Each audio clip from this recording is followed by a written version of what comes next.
Thank you.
Priya, you can start now.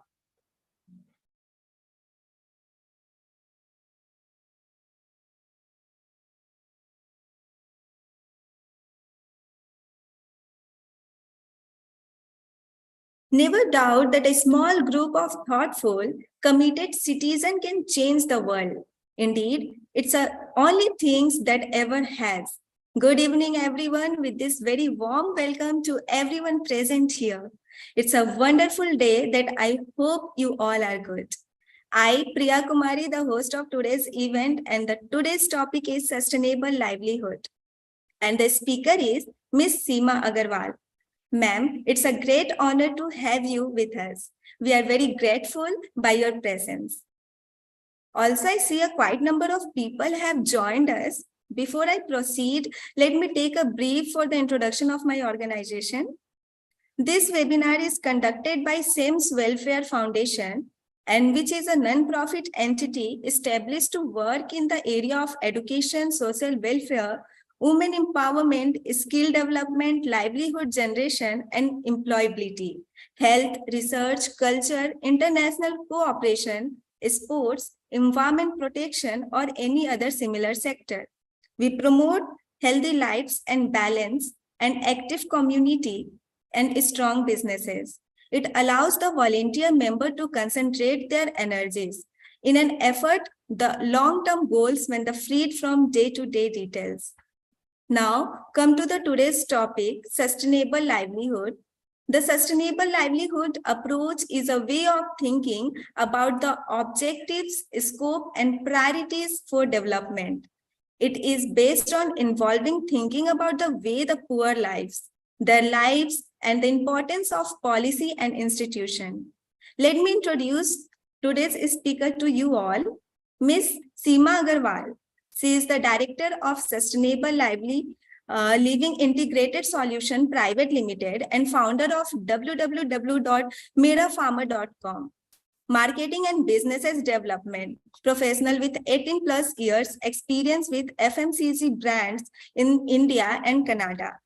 She is consultant of sustainable lifestyle and then switched to organic and sustainable living since 6 years. She conducts coaching and supporting the growth of many eco-entrepreneurs who have product of solution for healthy lives. She has proven track record in FMCG, B2B, B2C, MLM businesses. She worked with the brands like Babool and Green Lime Tissues. So before starting with today's event, there are some ground rules which the participants needs to follow and follow them. First, feel free to drop your questions in the chat box. We will have answers every questions in the end. Every participant is requested to keep their mic mute. And lastly, the feedback form will be shared in the chat box. Now over to you, ma'am.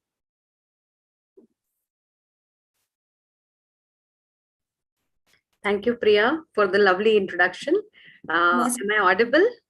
Yes, you are audible. Thank you. So it's a great honor to be present on the platform of SEMS, which is doing really great work. I read about you all, and this is the need of the hour that you are doing. So let me just start with my journey. When I say sustainability or sustainable livelihoods, this word, how did I come across this word? So sustainability was something which I said, I think it came into my life when I started seeing the impact of climate change. So in Pune, I stay at Pune. So I saw a lot of floods washing away vehicles and people ashore. And that's how, when you're concerned about the climate and when you're concerned about what's happening and what are we doing, what can we do, that's where this word sustainable or sustainability came into my life. And I started looking for meanings for it. What do I do? Why is this word here? And how can this become uh, my life? So if I want to live a sustainable life, what exactly should I do? And is it that I should live a minimalistic life by looking at only my I'm sorry, I'm under the weather, so my voice would slightly break out. So sustainable lifestyle, does it mean living a very basic life by just meeting your basic needs? Is it synonymous with minimalism? You go back to minimalism and start living in the bare minimum necessities. These are the kind of different thoughts which kept on coming into my life. How, and then it keeps bugging you that how do you live a sustainable life? When you Google out the definitions, there are whole lot of different kind of definitions which come across. And then one step at a time, baby steps that you start taking. That's what I started doing. When there was a group which told me that if you want to live a chemical free life, that itself is a sustainable life. Existence of you should not harm the other species. Existence of you should be in harmony with nature, in harmony with the other species. That's how you remain sustainable. So this message was very sharp and very simple to follow. How do I make myself chemical free, my home chemical free, my actions becoming so conscious that it does not harm anybody outside, be it the plants, be it the animals, be it the water, anything that's around me should not have any harmful effect due to my living. So I think this was the simplest meaning I got from living a sustainable life. And that's how the first step I took was I started making my own bioenzymes. And I reduced the amount of chemical cleaners that we use in our homes. The second step I took was, go back to chemical free vegetables, fruits, and groceries. Anything that will come into my home will be chemical free. Now, that was not a very easy decision. In fact, organic is a very, I would say, a fashion term these days, wherein if you go out and ask for organic food, it's actually very costly. And the second vice which is associated with organic is it really organic? So trust and price was a very big issue with organic. And that's how then the further journey towards exploring how else can I get chemical free food took me directly to the farmers who grow them. And that's how this Mera Farmer started, wherein if I want chemical free food in my life, and the farmers, the small farmers who are growing naturally and who do not have a certificate, but they are very authentic, they cannot reach it to me. So can I make a collective of consumers and then approach these farmers and get it from them? So this is the need which I had, and this was the problem which I had, and I thought I have a solution. And that's how Mera Farmer started. So this journey of seeking the meaning of sustainability led me to sustainable livelihood. That's how Mera Farmer was born. And post COVID, we actually got evolved into merging it with sustainable lifestyle.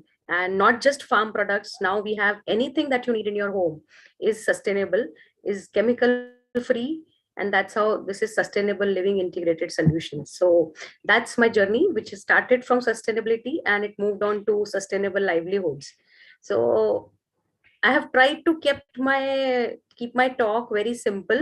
uh, it's a kind of journey which we can take together. I'll just share my screen.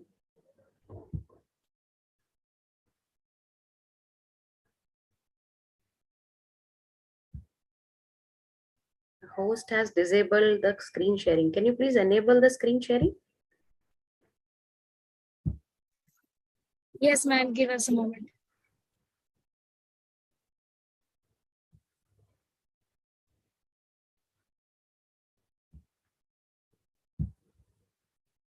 Yeah, it's visible, right?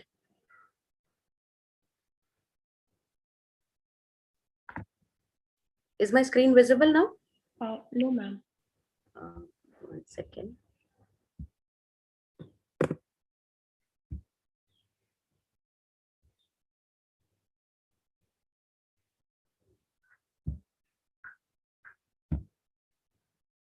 No, I'm not able to share my screen.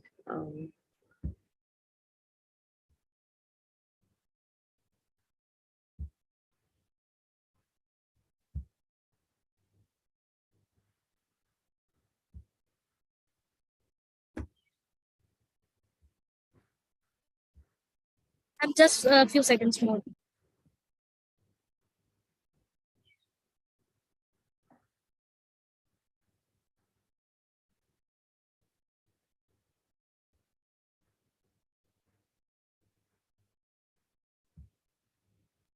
Please try now.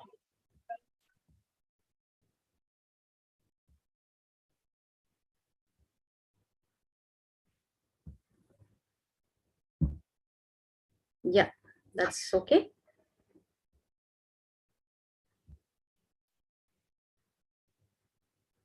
Yes, can you see it? Yes, ma'am. Okay. Yes, ma'am. Yeah, so I've just shared my journey about how sustainability took me to my livelihood. So I'm just summarizing here that when I started this journey, this is the simplest thing I could make out, that fulfilling the needs of my generation or my needs without compromising the needs of my future generation is what brings sustainability. So in a sense, I would say I'll give a very apt example, which is asked most of the times. There's a lot of plastic around, so it's very difficult nowadays to remain without plastic. Everything is in plastic. So how do you start living a life without plastic? The easiest thing is to say no, but then how I think 90% of the things are coming in plastic. So then what next? So the answer to that is, if you can segregate this plastic, and every single piece of plastic that comes into your house is given back to a recycler, then every single bit of plastic can be recycled. So in a way, your second step should be, if you have brought in a plastic bag or a plastic bottle, make sure that it is segregated and given back to the right recyclers. So every step or every action that you take in your life, if it is kept in mind, thinking of the next generation, how it will impact your next generation, that brings in a point of sustainability in your life. The ability to exist and develop without depleting natural resources for the future. So if you can exist and you can live in harmony with all the species and nature, then you are living a sustainable life. And in all this, you are talking about yourself, which is your social life, your community, and nature. But what about our existence? So without money, there's nothing, right? So then the third angle which comes in is economy. And that's why when you talk about sustainable development, it's about social community, it's about environment and economy. So if you can develop a model which is taking care of all these three, it will take care of sustainable development. V equals nature. Every action that we take is impacting nature. Every action has a reaction that we see. So if you go at this website of NASA, the global climate change data is always up on the website. You can see 6 parameters wherein it tells you that how nature is getting affected by your actions. So global temperature rising by 1.01 since 1880. Ocean is warming up, ice sheets are melting down. So this data is always there. And this actually is a mind-boggling figure, because it actually tells you, what can I do to minimize the impact of all this? It becomes very difficult. So through today's 30-40 minutes, I will try to see, what I have done and what we can do together to mitigate this climate change impacts. As I've been emphasizing, our choices make an impact. So whether it is our mindless consumption, which actually gets into this throwing away culture, we use and throw, all this is getting back to our landfills, getting back to our rivers, and it is flooding, and it's all coming back to us. Our waste habits. And this is the biggest problem I see, that I am not the only one. If I change, will it really change? So these are the 3 things which I think if we can change, we can make a big impact. We say, how are we responsible? So just look at, what do we do in our daily life the moment we get up? We start with the toothpaste, which is filled with almost 30 chemicals, then shampoo, then soaps, toilet cleaners, perfumes, and we go out on our transport, private vehicles. And all these loaded together, I would say every household brings out 30 to 50 grams of chemicals every day, which actually gets discharged into the rivers around. So there is no away. Whatever is thrown out of your life actually dumps somewhere. So your toxins in your daily life will get into the discharge, it will get into the rivers, they will all get absorbed into the soil. And on the same soil, our food is grown, it will come back to your food plate.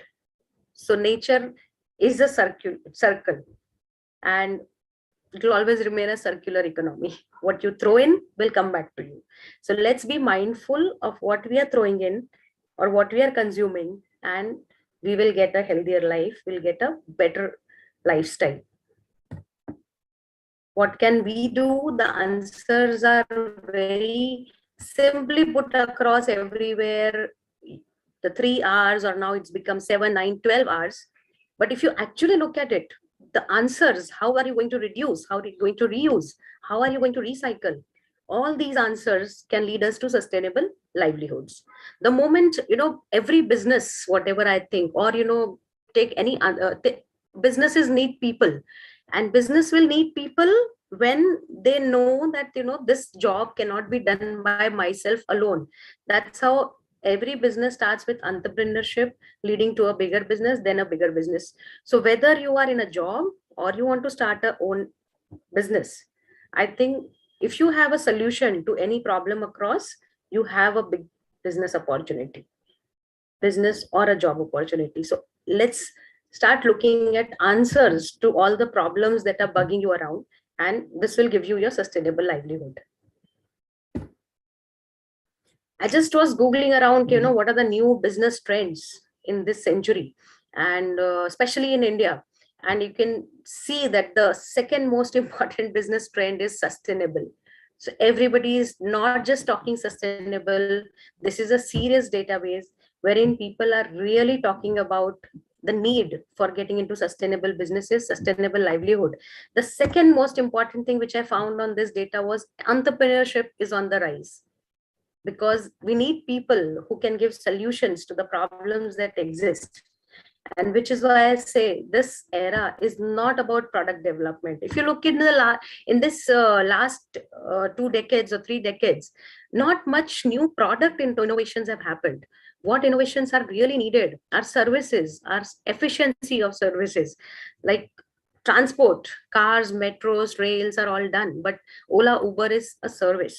It's an efficiency which people need. So the century is all about giving services, giving efficiency in that service. I hope everybody is with me till here. We'll take the questions at the end, right? Yes, ma'am. Yeah. So when we come to sustainable livelihoods, what am I talking about?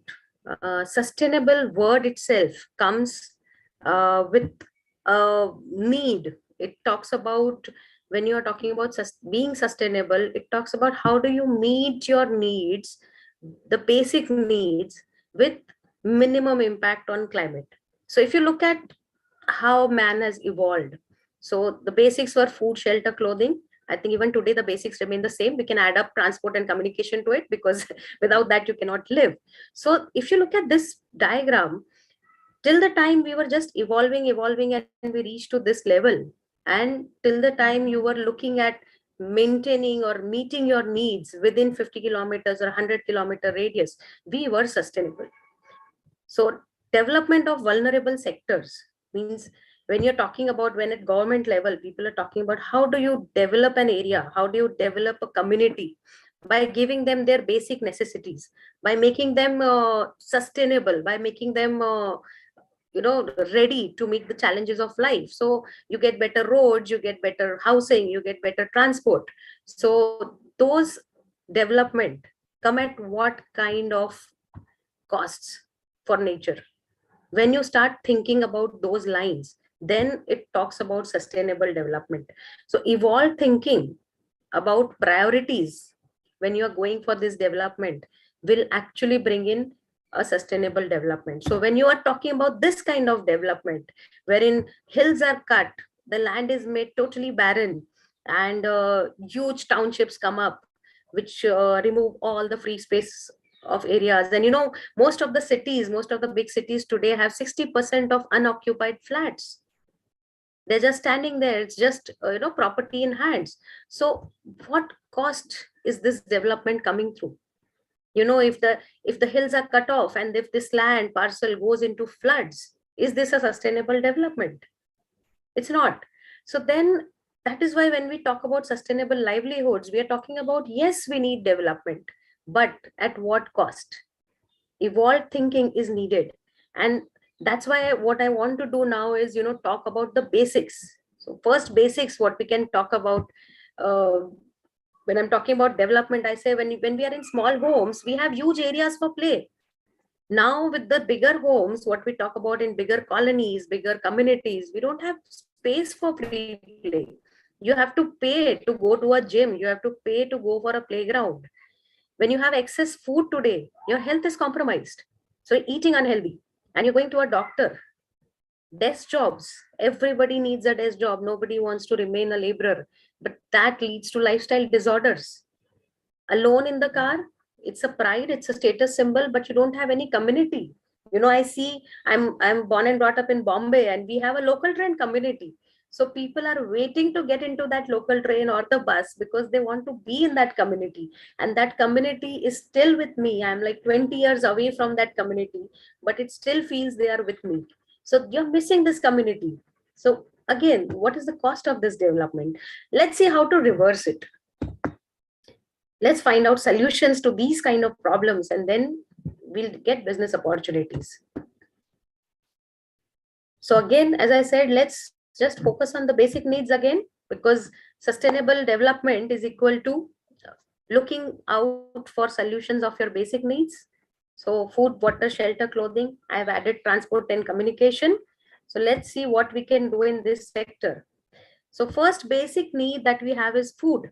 This chart which I am showing here is of US, but I purposely kept it here because if you are seeing this in US, you can imagine what will happen in India.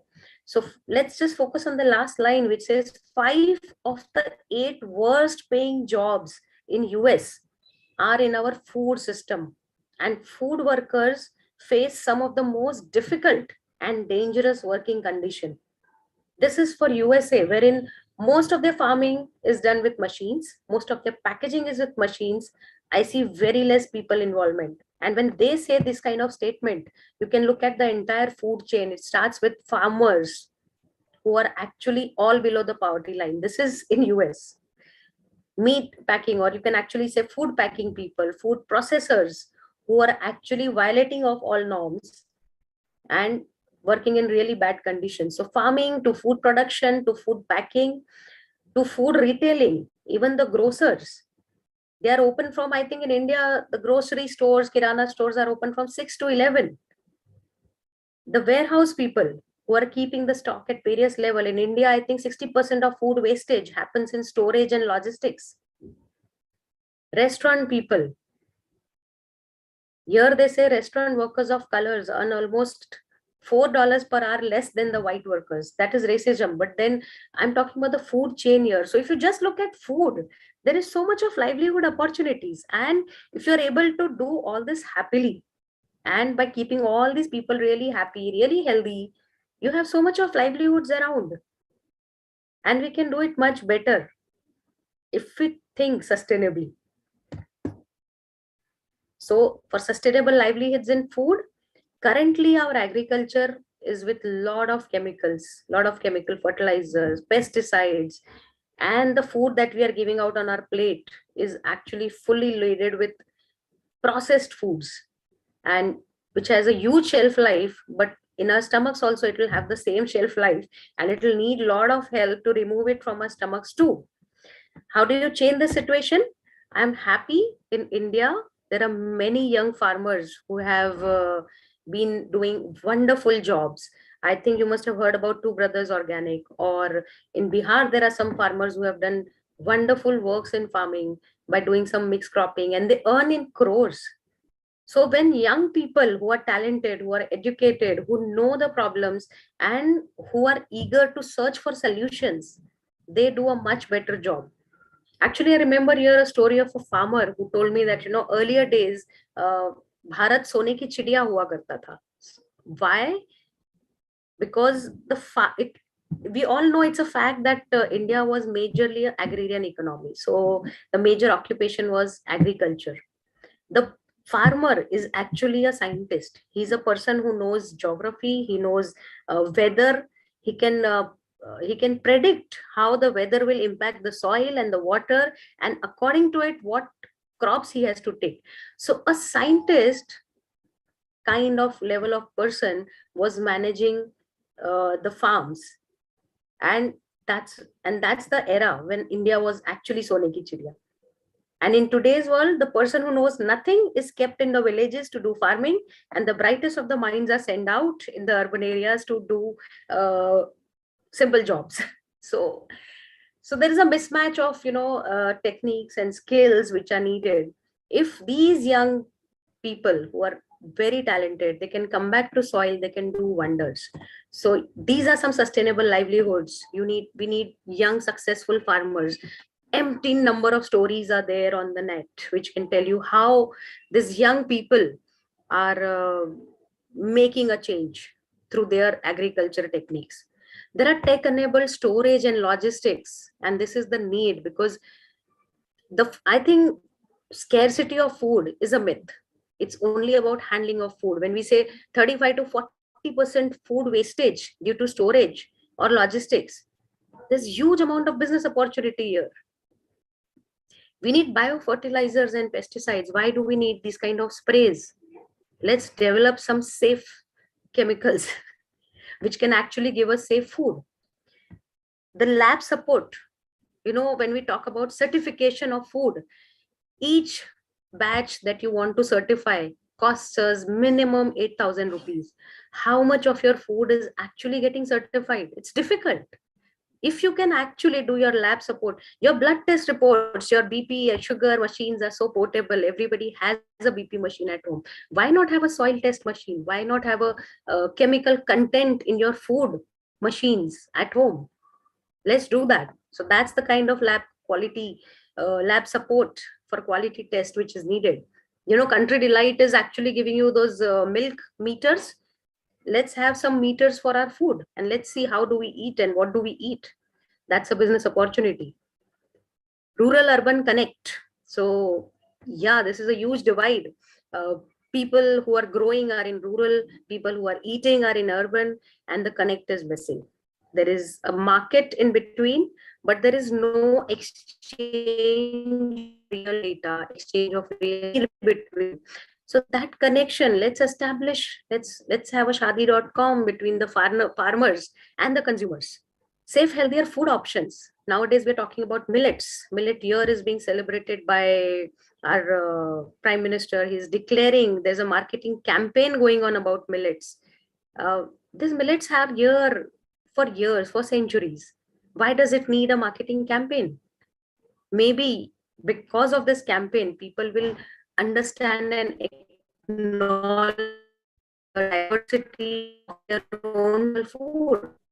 Let's get into that area. Let's start marketing. Let's start popularizing our own traditional food. Let's start popularizing our native nutrition knowledge. Dadima ke nuske. So, lot of opportunities are available in the food sector alone. I always talk about this, you can pay a doctor or a farmer, choice is yours. But if you are ready to pay a farmer, there's a lot of things that you gain, because food is your medicine. That's what is taught to us from, I think, class 1. So that's livelihoods and food. Let's go to the second necessity, which is shelter.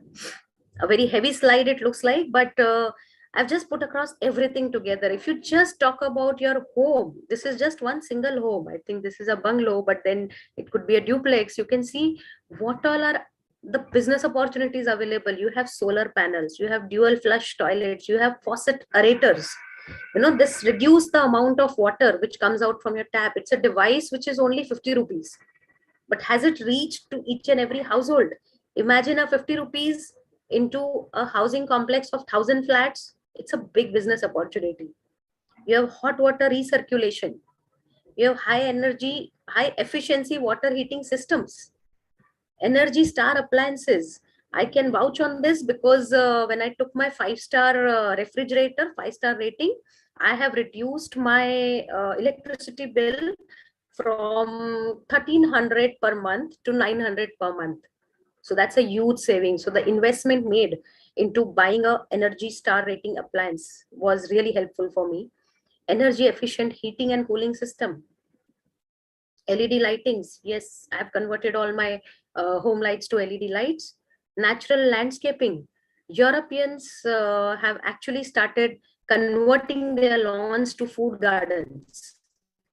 They're growing their own food in their lawns. Your basic necessities taken care of.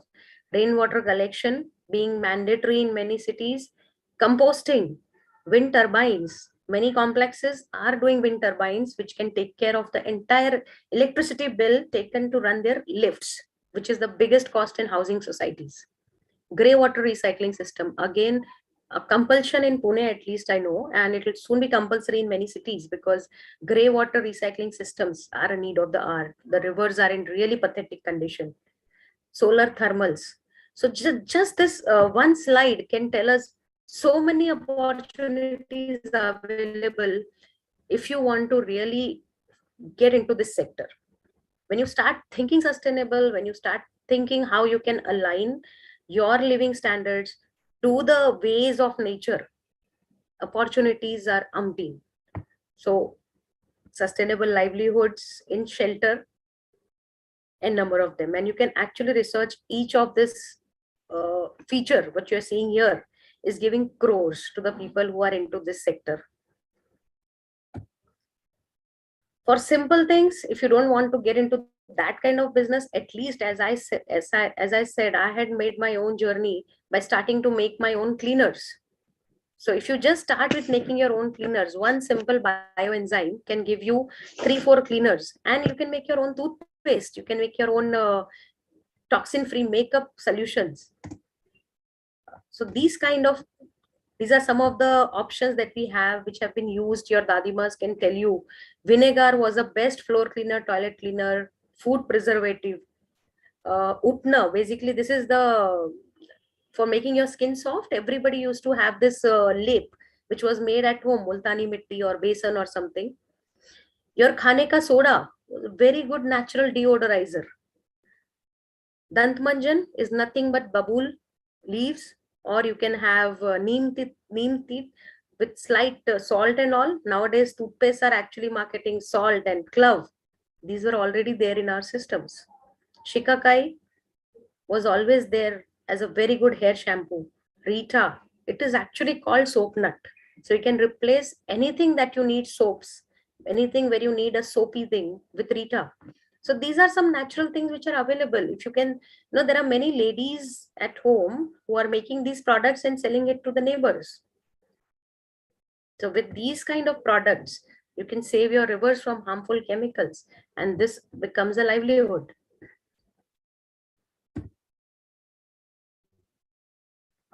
In terms of clothing and transport, if you look at today's clothing scenario, I think fast fashion is something which most of you have already been hearing these words a lot.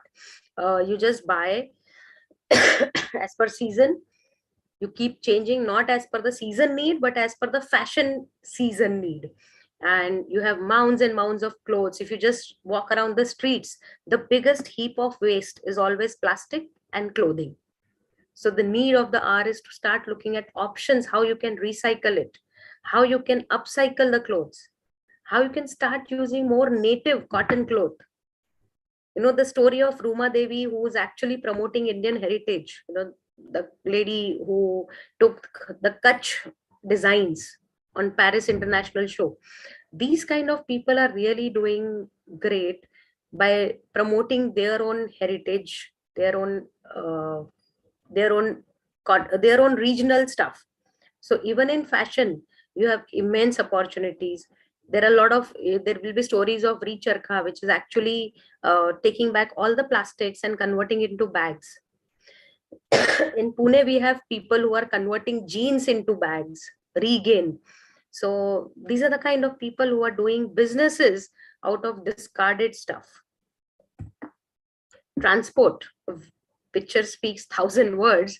So if you look at this picture, a bus can take care of so many cars. So imagine people who are actually bogged down with the heavy traffic on roads. We really need efficient public transport. So if you go to Singapore, you'll never ever think of getting your own vehicle. I'm a Bombay person. I don't think so I could even ride a cycle till I was in Bombay. After leaving Bombay, I had to actually learn riding cycle, then bikes and everything. So efficient public transport really plays a huge role. So in transportation, you have EVs now.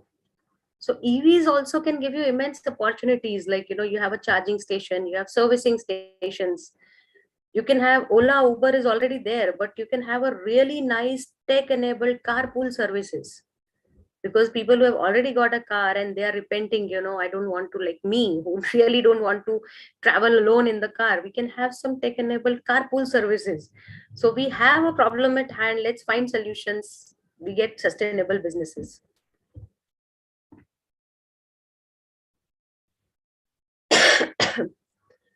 Waste management, again, is a big opportunity. I have friends, engineer friends, who have quit their jobs and they have got into waste management.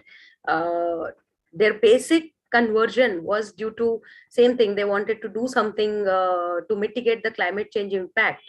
And in every society, they are managing their wet waste, their dry waste, they are saving landfills and oceans. The way these engineers are going to the people and converting them to becoming mindful of their waste is creating a big impact. So waste management, I feel, is a really big opportunity. There are piles of waste everywhere, and in this sector there is a big amount of issues about the shyness, the status issue which people have. If I talk to people saying I'm a raddiwala, I am actually I'm into waste business, so what will they think about it? But the waste business people are actually making huge amount of money.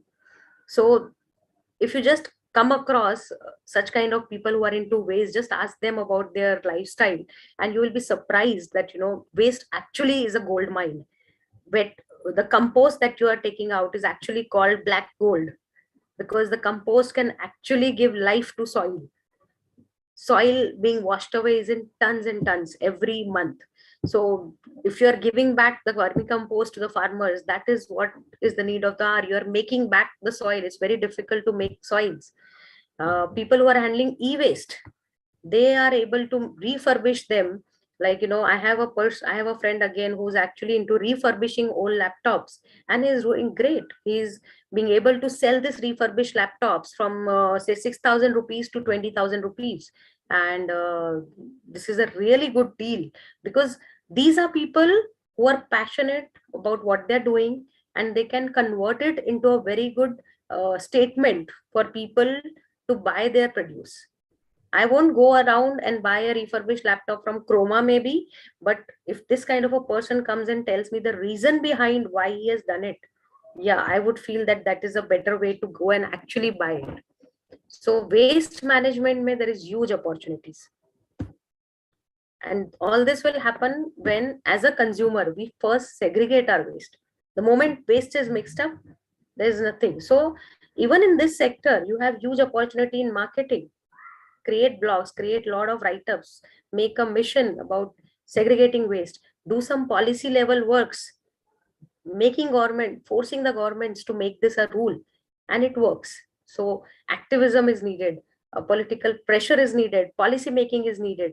All these works will get into waste management.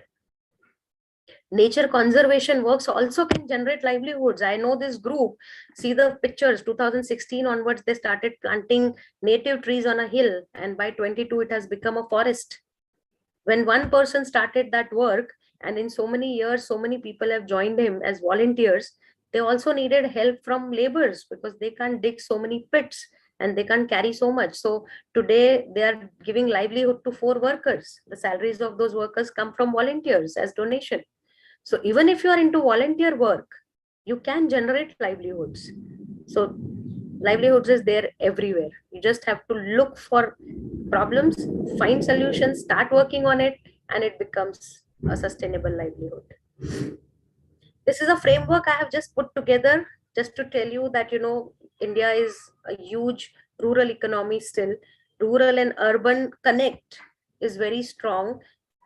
And if you look at the framework, if you just focus on the left hand side, we're talking about what are the driving forces for a sustainable livelihood. We already talked that, the basic needs of people are the driving forces. So if you talk about the physical context, looking at the geography of a place or a natural disaster, or you're looking at a social context, which means how the communities, what kind of communities exist, what are their needs. And in economic context, really, do you need urbanization there, or you can help by doing some migration opportunities. So these, understanding the needs of the common man, the basic necessities, are the main driving forces to develop a framework for sustainable livelihoods. And then with these driving forces, you come to some strategies. What kind of livelihood do you want to reach? In that, you actually put together rural urban dynamics. If you talk too much about urbanization, the entire village, there are villages and villages which are empty these days. The second generation of farmers don't want to do farming. and the villages are just empty. Many places I've been, there are only about 45, 50 kind of people staying in villages. Is this an ideal situation? Is it sustainable development? I would say no, because finally your food will come from soil and somebody has to grow it. It cannot come from factories.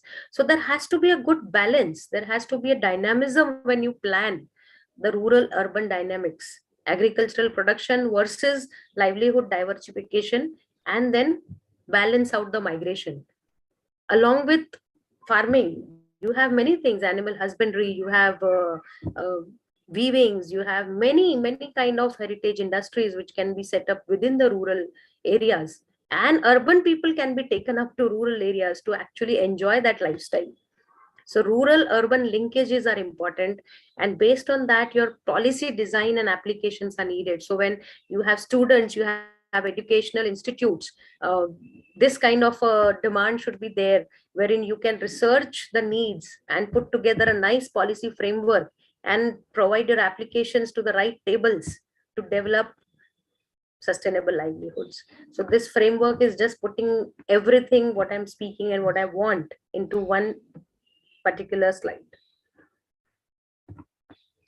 So together, I think we can make a change. So let's build a sustainable world. I end my presentation here, and I'm now open to questions. Yes, ma'am. Thank you so much for this wonderful session. It was really very informative and incredible session. So I will request all the participants, please share your questions in the chat box. Ma'am, the first question from my side, can you give me some tips like how to like control this the pollution over there, like the flood control? So any tips from our side that we can take to like control those, like as we have talked about floods, etc. So that's. Yeah, see, the main reason for floods, what I've seen is, I've also done my groundwater management course. So what we talk about is how the water flow is moving, and when the runoff of water becomes too high, that's how the flooding situations come on. The best thing what can be done is, first is look at the way the natural elevations of the places are cut down. The hills are being damaged and the plants are being uprooted. So plantations are very important. So if you can have good plantations around the river bodies, you can leave, if you really leave the rivers, the plains, the flood plains free of any encroachment, so the flood situations can be avoided. So I think volunteer works are very much active in this, that, you actually, it's a kind of activism that is needed to prevent any kind of encroachment on the river floodplains and start plantation activities. Yes, ma'am. Thank you so much. I will request all the participants, please write down the questions in the chat box. Ma'am, apart from that, we have another questions from the YouTube. Like one people is asking that there was a session going on, like in every birthday you have to plant a tree. That was a session going on. I don't remember. I think it's 5 years ago. So do you think that that has impacted at least a bit, like till now? If you heard about that. Yes, very much. Whenever you have any kind of these things, you plant a tree, of course it will have a big impact, because once you plant a tree, you will tell it to at least 10 more people. Out of 10, even if 2 change and they plant, so plantation activity is increasing. But more important it is, when you are planting a tree in the name of your child, or when you are having a birthday, so you are actually adopting a living being into your life. If with that kind of feeling, if you plant a tree, then you will actually take care of the tree. It's not just like, you plant and leave it. Any living being needs care of at least 2 to 3 years, and only then it will be on its own. So same thing with plantations. Don't just go on the numbers of trees planted. Every plant needs care of minimum 2 to 3 years. So only if you can take care of that tree for 3 years, let's do that kind of commitment. Yes, I will raise my child and the tree like my child. Then it makes a bigger impact. Yes, ma'am. Okay, ma'am. Thank you. We don't have any more questions, so we are moving forward. Can I Yes. can I unmute and ask rather than chatting? Is it okay, Pooja? Yes, you can ask over here also, please. Okay. Thank you very much. First of all, Seema, it was really a wonderful session, right? You don't see session with sustainable session combined with the professional way of your presentation. So I think it's been first of a kind experience for me, at least. I think my question to you is more on the water conservation, um, on the in the societies, right, which are in the cities, right. uh, how do you think we can do the water conservation when it comes to people, let's say, leaving the tap open when they're bathing, and a lot of water going to drain, and also a lot of mates coming in, they leave the tap open in fifth gear, right, and a lot of, again, water goes down the drain. So how do you, I mean, how do you see this, how do we see we play a positive role as a society here, right? Because I think, Yeah. it's difficult to leave what we are doing right now, and take up all the, I think all your practices that you said are wonderful, but I think this is a low hanging fruit, according to me. So I wanted to know your thoughts, Seema. Yeah, actually, I have actually worked on this problem. So it's something called moral policing. Similarly, there has to be a social policing on this kind of actions. So when you are staying in a housing complex, so I stay in a housing complex of 350 or 375 flats. So when you are staying in a complex, or you're staying in a social community, so there has to be some kind of moral policing around. So wherein you say, okay, if somebody has seen you wasting water, there has to be a water fine. So you make federations, you make communities, and you make these kind of social rules applicable. You make your own bodies. So you have a kind of society federations exist. All these kind of bodies are made voluntarily first, and the rules of these bodies are imposed on everybody who stays in that community. So everybody is actually policing on the other. So if I see some tap open, I can immediately report in that community, okay, the tap of this house is open and the water is getting waste. So maybe yes, in the first one or two warnings nobody will pay heed to you, but if this water wastage videos start going to the municipal corporations, there is a water wastage fine actually available there. So the local governing bodies can actually come and fine. So if you take those kind of pamphlets from the local governing bodies, okay, yes, there is a water wastage fine that we levy, and you as a body of a a ad hoc body, you start just imposing those rules and actually start collecting fines. It works. It has worked. No, it's very interesting. How do you think the monitoring really works? Because all the wastages really happen behind the doors, right? So, I mean, bathroom doors are closed, obviously, But you can and hear the so it's voice of water. So it has okay. worked because I have fined many people. I know that. We need a clone of you in every society, Seema. Yeah. But Somebody has to become a villain. So you have to go with the receipt book and start collecting fines, and it works. okay. And then publish the fine receipt. Interesting. I'm just curious, right? Is there a way or quick way, right, to quantify the water that is used by per flat? Have you seen that implemented, let's say, in any society in Pune? I was trying to see if that's a possibility, and that's You- if there's a solution that we can borrow. Yeah, so see, Zed. in the societies, already government has a rule of 135 liters per person per home per day. This is the kind of figure which government themselves have worked upon. See, government have many IS officers and all working on all these kind of research details and all. So they themselves has published this, and there are water meters available. So if you put up a meter, 135 liters per household in 230 days, and then you see the metered water that's coming into your society, it's India. very easy to measure how much you are getting versus what they are claiming to give, and then you refuse to pay your taxes. So there is a Mm. public litigation being filed on water in Pune, and you will see Graduation a from Manipal lot of University. news about it. PILs are filed Graduation from many from societies in Pune Manipal for University. water shortages from the municipal corporation. Because at society level, we have taken steps of stopping any kind of wastages. Yeah. But from government level, if the the supply itself is a problem. Somebody has to stand up for it. Interesting. Thanks, Seema. Thank you, ma'am. So the next question is, sustainable development can be considered as an important tool for developed economy. So your views on this?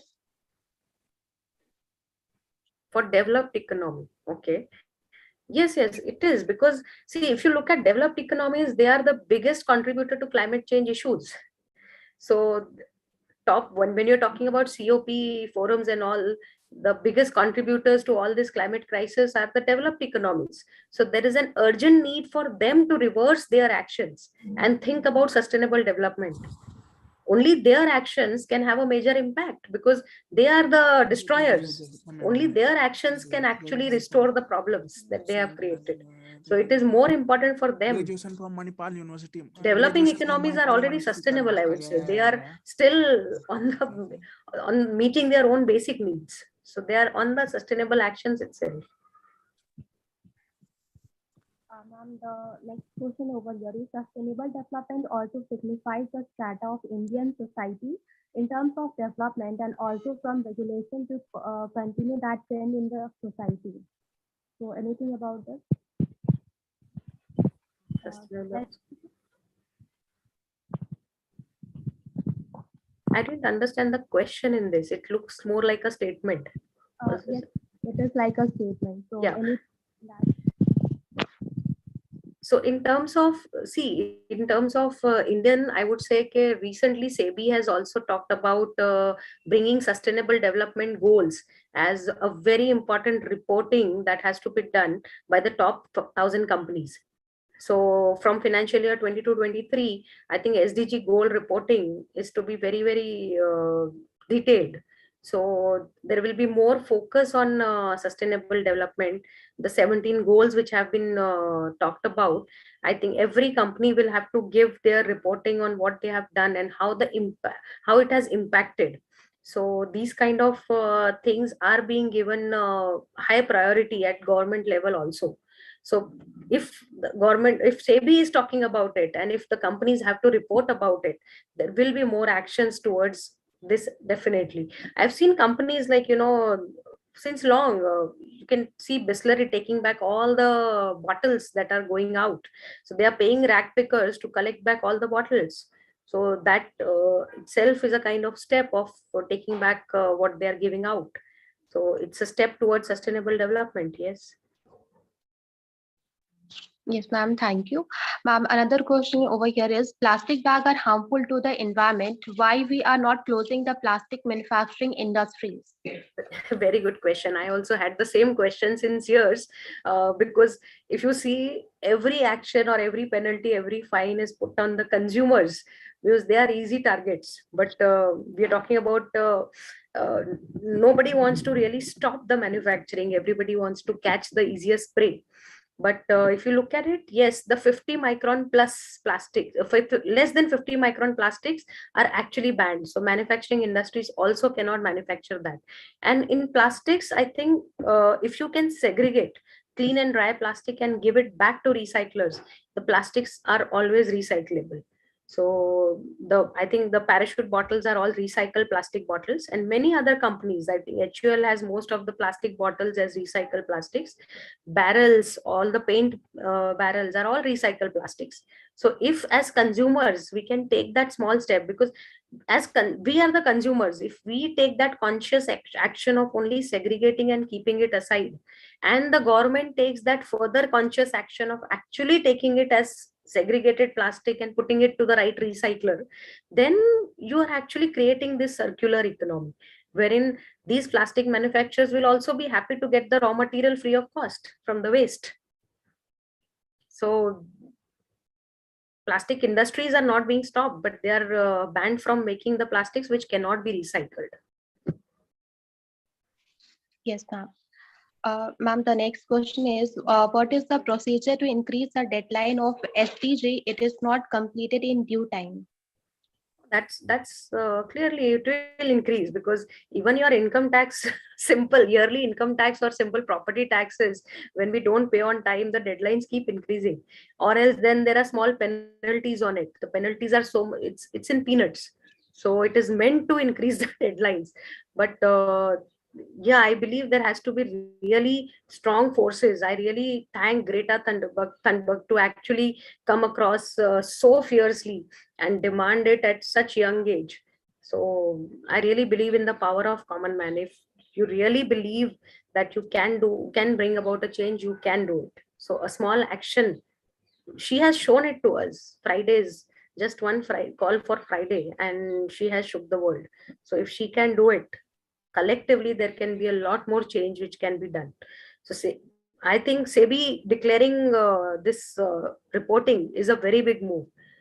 So with all these kind of talks and all this kind of push which is coming across for sustainable development, most of the organizations will push for it. Okay, ma'am. Thank you so much, ma'am. I would like to propose heartiest vote of thanks to Seema ma'am for gracing today's webinar. It was really very amazing and informative. Your presence and wise word help us in magnifying in the best possible way. I will request everyone to please open your cam for a snapshot.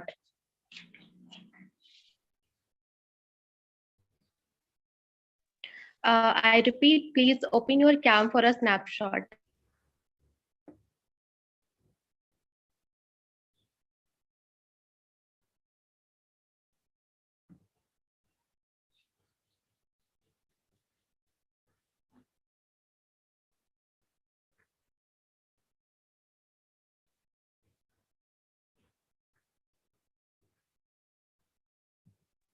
Pooja, it's done. Okay, thank you.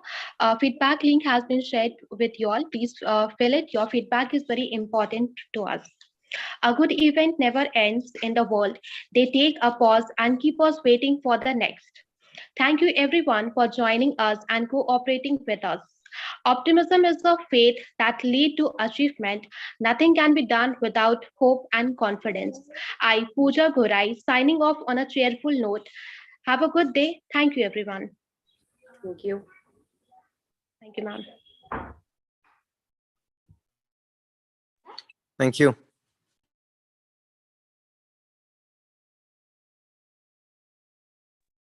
Thank you.